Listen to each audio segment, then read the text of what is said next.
Nel silenzio profondo della notte cretese, una giovane donna cammina furtiva per i corridoi del palazzo di Cnosso. I suoi passi sono leggeri, ma il peso di quello che sta per fare grava su di lei come un macigno. Porta tra le mani un semplice gomitolo di filo. Eppure quel filo è destinato a cambiare per sempre il destino di Creta, a spezzare l'equilibrio millenario tra uomini e mostri, a trasformare una principessa in traditrice e un eroe in assassino. Quella notte Arianna sceglie l'amore. E l'amore, come spesso usa fare, si rivelerà un dio crudele.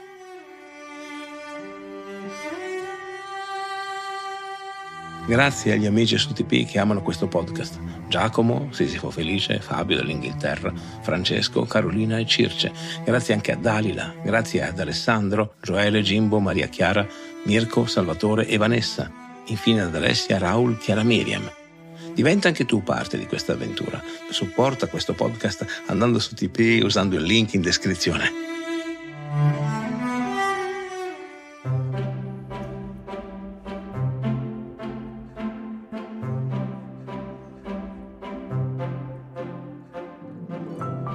Questo che stai ascoltando è Mitologia, le meravigliose storie del mondo antico. Sono Alessandro Gelain, insegnante di filosofia, psicologia e scienze umane. Se vorrai stare in mia compagnia, ti offrirò le storie più interessanti della mitologia greca e romana. Il mito ha ancora molto da insegnarci e talvolta, come uno specchio, è capace di mostrare meglio a noi stessi quello che siamo. Puntata numero 234. La saga di Creta, episodio 6. Il filo di Arianna. Amore e tradimento.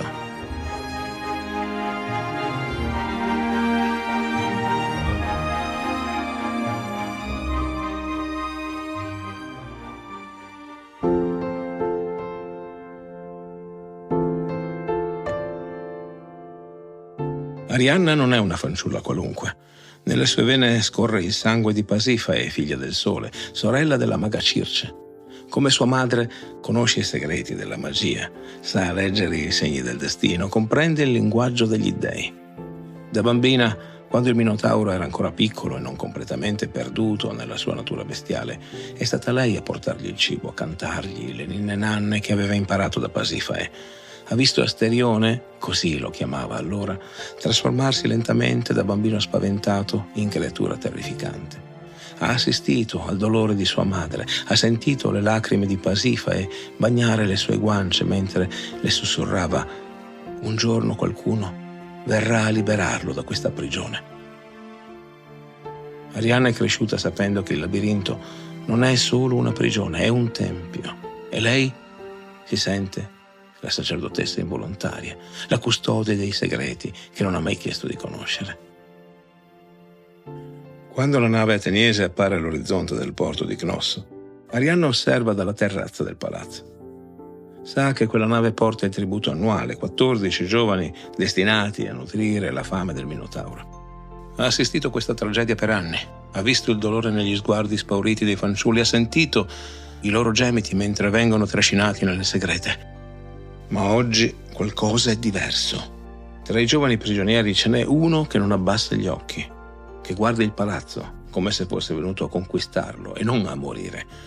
È Teseo, figlio di Egeo, principe di Atene.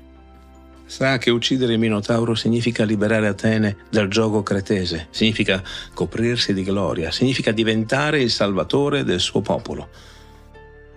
Arianna lo vede scendere dalla nave e sente qualcosa accadere dentro di lei. Non è amore a prima vista, è qualcosa di più violento, di più devastante. È Afrodite che interviene con il suo potere irresistibile, quella forza divina che trascina il cuore, quella che trasforma le donne più sagge in creature disperate d'amore. Abbiamo già visto Afrodite agire terribilmente con Pasifae, ricordi? L'innamoramento di Arianna è istantaneo, è totalizzante. Dimentica di essere una principessa, dimentica il suo dovere verso la famiglia, dimentica tutto tranne quel giovane dagli occhi fieri che la guarda come se potesse leggerle nell'anima. Teseo è astuto e sa cogliere le opportunità. Quando i prigionieri vengono condotti nel palazzo, come vuole la tradizione cretese prima del sacrificio, lui osserva tutto con occhi da stratega. Nota lo sguardo di Arianna, comprende immediatamente il vantaggio che può trarne. Sgattaiolando alla sorveglianza delle guardie, riesce ad avvicinarsi alla principessa la sera prima del sacrificio, durante i preparativi e i rituali. Le parla con quella voce che sa essere carezza e comando insieme. Le racconta di Atene, della libertà che il suo gesto potrebbe portare, del futuro glorioso che li aspetta insieme. Arianna beve ogni sua parola come un nettare divino. «Aiutami», le sussurra Teseo, «aiutami e diventerai regina di Atene. Aiutami e il tuo nome sarà ricordato per sempre come quello della donna che ha liberato i giovani innocenti dalla morte». Arianna sa che quello che le sta chiedendo equivale a tradire padre, fratello e patria. Sa che il Minotauro, per quanto mostruoso, è pur sempre suo fratello. Sa che aiutare Teseo significa spezzare l'equilibrio che tiene in vita Creta. Ma quando si è sotto l'incanto di Afrodite, la ragione diventa un sussurro che il cuore non sa più sentire.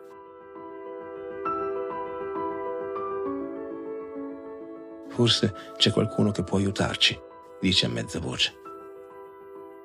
Quella notte stessa, mentre il palazzo dorme, Arianna si reca nell'officina di Dedalo. L'architetto dell'impossibile pare aver atteso questo momento, il momento in cui la sua opera di tormento verrà distrutta. Come abbiamo sentito nell'episodio precedente, Dedalo consegna ad Arianna un gomitolo di filo rosso, tinto con il prezioso Kermes, che dona a quella fibra un colore del sangue. Insieme al filo le dà anche le istruzioni precise. Il centro del labirinto si raggiunge sempre. Le vie sono state disegnate per condurre facilmente alla sala con lo specchio, ma confondono chiunque, anche tuo fratello, per trovare l'uscita. Il tuo Teseo si dovrà fidare del filo e non degli occhi, dice Dedalo ad Arianna, mentre le spiega il percorso. Arianna prende il filo e torna da Teseo. «Promettimi che lo ucciderai senza farlo soffrire. Promettimi che quando tutto sarà finito mi porterai via da qui. Promettimi che mi amerai per sempre». Lui le promette tutto quello che lei vuole sentire. È facile promettere quando si sa di essere gli eroi di una storia che si è già decisi a scrivere.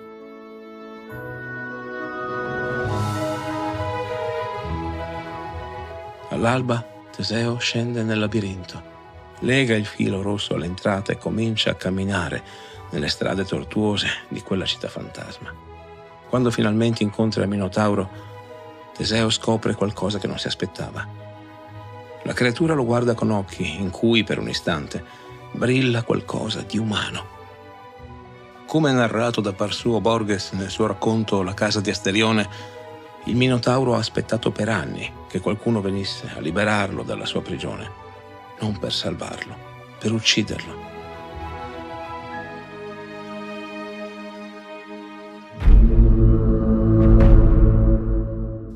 Il combattimento è violento ma breve. Il Minotauro combatte con tutta la foga della sua natura bestiale, ma anche con una strana accettazione del destino. Teseo lo colpisce con la spada e la creatura cade dopo aver combattuto fino all'ultimo respiro. Nell'aria aleggia un silenzio strano, quasi di sollievo. Teseo si chiede come possa essere stato così facile. Non comprende Teseo che quella relativa facilità non è stata solo merito della sua forza semidivina. Non comprende che il Minotauro ha lottato non per la propria vita, ma per una morte onorevole, una morte lungamente desiderata.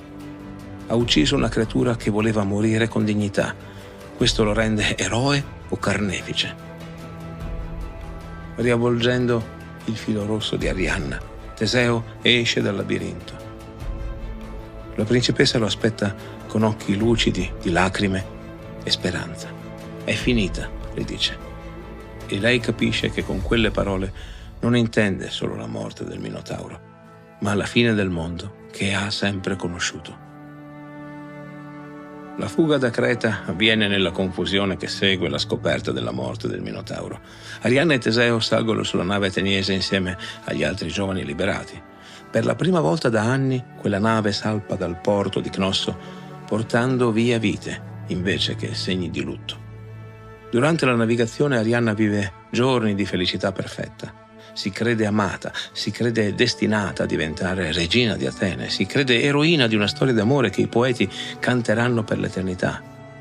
Teseo la tratta con gentilezza, ma nei suoi occhi inizia ad apparire qualcosa che Arianna non sa ancora riconoscere: il calcolo. Quando la nave fa tappa sull'isola di Nasso per rifornirsi d'acqua, Teseo propone di passare la notte sulla spiaggia. Arianna, innamorata ed ingenua, accetta di dormire sulla sabbia sotto le stelle. Quando si risveglia all'alba, la nave ateniese è scomparsa all'orizzonte. Teseo è partito, abbandonandola su quell'isola deserta, come un oggetto che ha smesso di essere utile. Secondo alcune versioni del mito, Teseo abbandona Arianna per ordine degli dei. Si dice che Dioniso gli sia apparso in sogno, minacciandolo di terribili punizioni se non avesse lasciato la principessa sull'isola. Ma altre fonti meno clementi con l'eroe ateniese suggeriscono che Teseo abbia semplicemente calcolato che portare ad Atene una principessa cretese, figlia del nemico, non sarebbe stata una mossa politicamente saggia. La verità, come spesso accade nei miti, è probabilmente più complessa. Teseo ha usato Arianna per raggiungere i suoi scopi, ma forse ha anche provato qualcosa per lei. Il suo abbandono non è solo cinico calcolo, è anche la crudele consapevolezza che l'amore nato nel tradimento difficilmente può generare felicità duratura.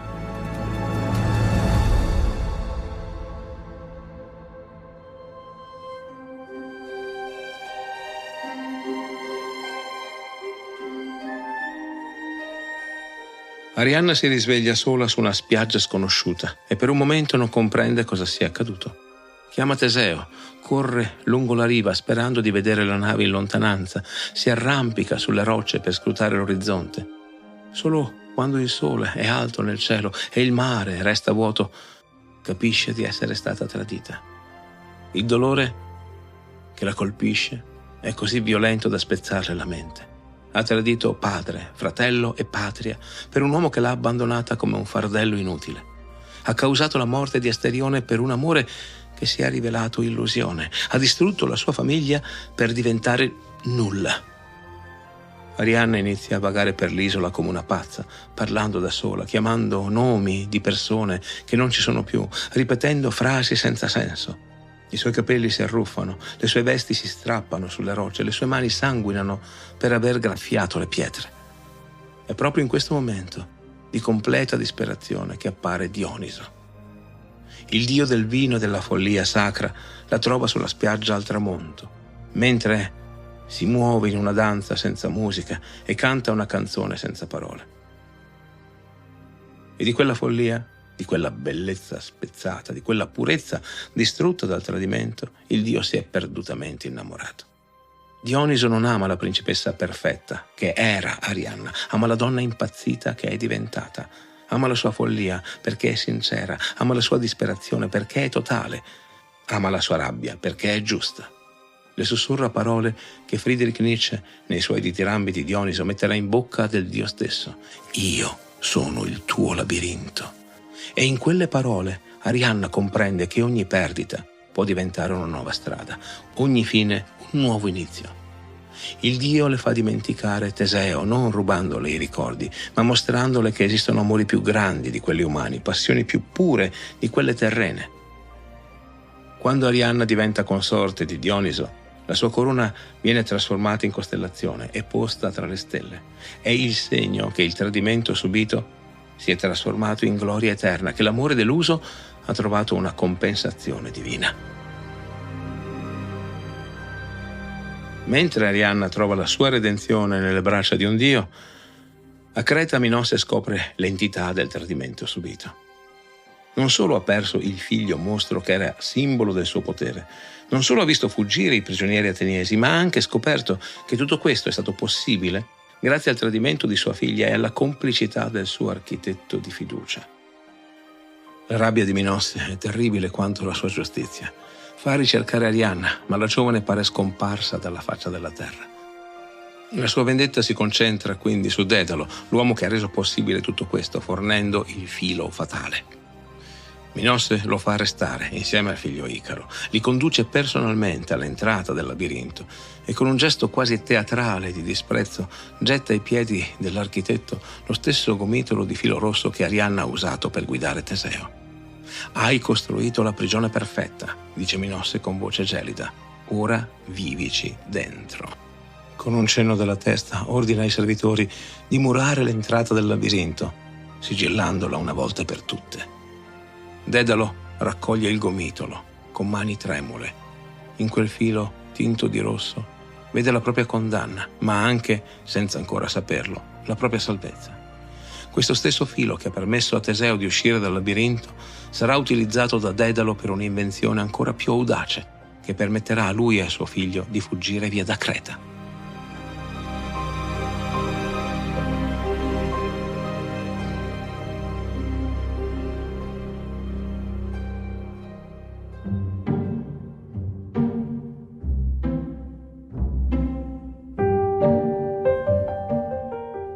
La storia di Arianna ci insegna che l'amore vero non è quello delle favole, dove tutto finisce bene e tutti vivono felici e contenti. L'amore vero è una forza devastante che può portare alla gloria o alla rovina, spesso entrambe insieme. Arianna ha scelto di amare e per questo ha perso tutto: famiglia, patria, identità.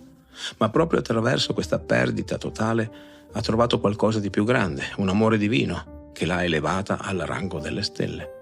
Il mito ci ricorda che ogni scelta importante comporta un sacrificio. Arianna poteva rimanere principessa obbediente e vivere una vita sicura ma vuota. Ha scelto invece di rischiare tutto per l'amore e, pur pagando un prezzo terribile, ha ottenuto l'immortalità. Quando oggi diciamo di qualcuno che ha perso il filo o che è stato piantato in asso, usiamo espressioni che derivano direttamente da questa storia.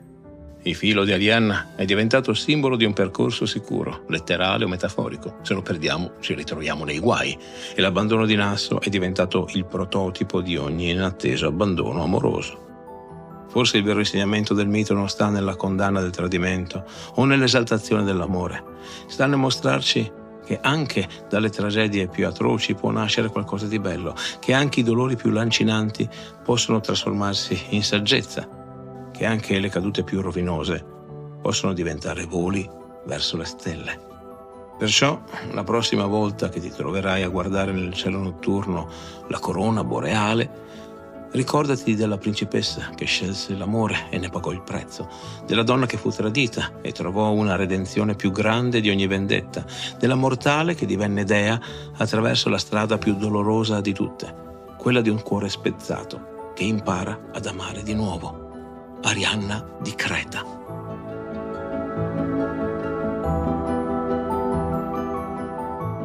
Fatti sentire, la tua voce è fondamentale per questo viaggio. Lascia un like e condividi nei commenti le tue riflessioni. Ogni tuo pensiero arricchisce la nostra comunità. Ti è piaciuto questo episodio? Suggeriscilo a chi potrebbe apprezzarlo. È il gesto più sincero per far crescere insieme questo canale. Iscriviti per non perdere le prossime storie che ho preparato per te. Vuoi essere parte ancora più attiva? Su TPI puoi sostenere concretamente mitologia e accedere anche a contenuti esclusivi. Trovi il link in descrizione. Ricorda, anche una semplice visita ha per me un valore immenso. Questo è Mitologia. Io sono Alessandro Gelain e ti aspetto sulla tua piattaforma d'ascolto preferita.